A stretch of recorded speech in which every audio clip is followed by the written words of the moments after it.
All right. Good morning, good afternoon, good evening, everyone, wherever you are. Share your Anastasia slides. Khawaja. Share I your am, slides. oh, am I, hmm? Share your slides. All right, sure, let me do that.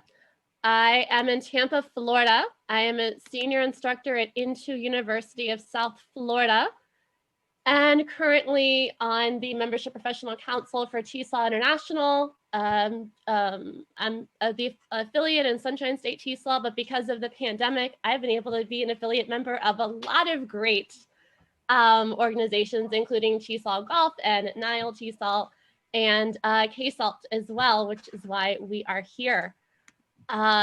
So today, the topic is, of course, adapting to teaching online.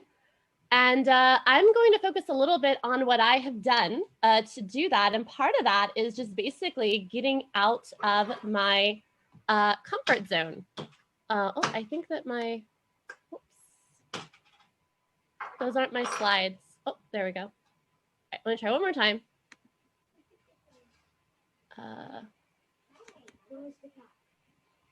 There we go. There we go. All right, so adapting to teaching online. Am I being timed right now? Or no? Go ahead. Yes, okay. yes. All right, so here we go. Basically, what we have seen is this. I think towards the beginning of everything, we definitely had maybe some people using their cameras, and then eventually I think the novelty kind of wore off for a lot of our students. And so then they realized, oh, I can turn on my camera, I can turn off my volume, and I can be there. But really what it turns out to be, if you're in classroom teaching and you're trying to work from a face-to-face context with regards to teaching techniques, it's more of a seance, as I've said in a couple of presentations before, where you're like, hello, Robert, are you there? Please speak to me, because you do not know where they are, what they are doing. And so you have to find a way to bring engagement to them. How do you know if they are actually focusing on what you are talking about? So a couple of things that I've really had to do is because we very much face an uphill battle, especially in the ESL context. We know engagement is key in SLA. We know engagement in the literature has typically been assessed face-to-face. And we also know that face-to-face teaching online does not work, or at least we've realized that if you've been thrown into online teaching, I think for a lot of us since maybe March, although there has been some hybrid face-to-face options here and there, the cameras are mostly off and students realize they can be multitaskers. They could be taking care of children. They could be watching their shows. I mean, who are we kidding? Even when I was face-to-face, I would have students watching the latest soccer match on their computer while taking notes in my class. But now they can do that without anybody really realizing. So I very much had to kind of go back and reimagine student engagement online. And I've had to very much partner with my students and step outside of my own comfort zone. And one of the biggest things that I have never really dabbled in ever is playing games in class. It's not that I ever thought that they were ever a waste of time.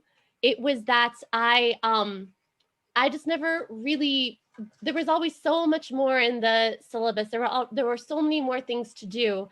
I never really had to work with them. I learned about Kahoot years ago. I learned about Flippity a long time ago. There were other things I was doing. But when you're faced with a blank screen and you have to find ways to see if students are being engaged, it was actually Deborah Healy's plenary from the summer TESOL convention where she talked all about gamification in games. I kind of thought, well, maybe there might be something there. And so in the fall, I vowed to try this with my students, my university students, should I say, this semester. And so really what I tried to do is do more of a partnership with my students. I talked about this in a few other presentations when really a partnership is really called an arrangement in which people engage in activity or business with one another or share something with each other. And so as Will Ferrell here tells us, you should try being the part in the partnership instead of the ship. Personal fan of Will Ferrell. In fact, this 'tis the season for Elf. a great holiday movie, which we haven't seen yet as a family, but we will. All right, so I've had to reimagine student engagement, and I incorporated games in some of my classes. So I designed and distributed a survey asking how students feel about games in class. Now, the majority played computer games.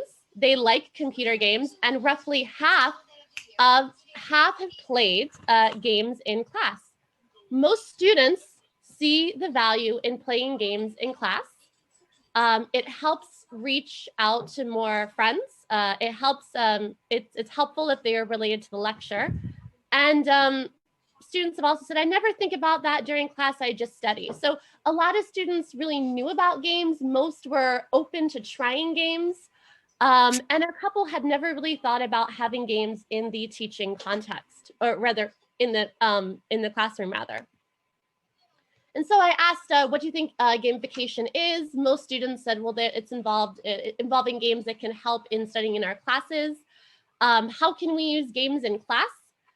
And so students said, oh, well, topics can be written by us. The teacher can choose what group is better. It can improve our critical thinking. And the one thing that really got me thinking is that it may help us to get rid of the language barrier.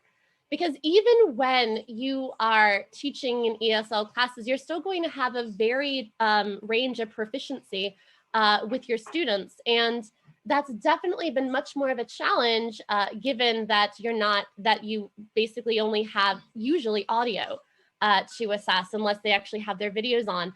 And also students said that for enthusiasm, students will be helpful. They can be active in the classroom. And so the pre-survey was quite helpful with regard to, yes, I think maybe games could actually work. So then later, towards the end of the semester, students were able to produce games like Kahoot. Students did Flippity. A couple of them did Mentimeter, which I also introduced them to. So I introduced them to a variety of sources and we investigated together. And so as part of their discussion leading, and as part of their ways in which they had to ask students questions, they had to think of some kind of gamification element. And so by the end, I asked students, so what do you think of games now that you have engaged in games, you've created games yourself? They said, I think gamification is more common, it's more diverse, I think it's a better phenomenon. Class will become less rigid. Students will not feel sleepy and tired. And this is very true. I taught a 2.5-hour class twice a week. Well, because it's hybrid, or rather it's remote, we do half the class asynchronous, half the class synchronous. So once a week we were online for 2.5 hours. And it's a lot. Even if you take little breaks, it's a lot to be online that long. And so when we had discussion leading, which I had maybe 1 or 2 per class, anytime there was like a Kahoot or a Flippity, the mood lifted. Students were like, oh, this is a game, this is exciting. Sometimes students threw in questions like, are you tired? Yes or no? And then, so little things to kind of see if they're paying attention. And a couple of students who thought, you know what, games, but at the end of the semester, they said, you know what, my opinion changed because I found that there are some games in which I can learn knowledge. And he said, yes, in the beginning of the semester, I did not think it is a good element, but after I experienced it, my opinion changed. And so I had believers in adding games to class, and I myself became a believer. And it's helped me to even really step more outside of my comfort zone and see what else might be out there with regard to developing these types of games online. Because again, I hadn't really dabbled on this until now. And so just because I'm a visual person, I took a lot of their responses from their post survey and I put them into a word cloud. And you see some of the words like think and yes and playing, helpful, better, enjoyed, is it projects, interesting, class. But the big word here was think. Games were able to help them to think more. And especially during this very interesting teaching time, it was really helpful for student engagement, even if most of their videos are off. And again, there are so many reasons why videos are off. It could be just comfort level. It could be cultural reasons. It could just be wireless bandwidth. I know that sometimes if I had a 2.5-hour class and students were presenting, I turned my video off because it just helped with the bandwidth better.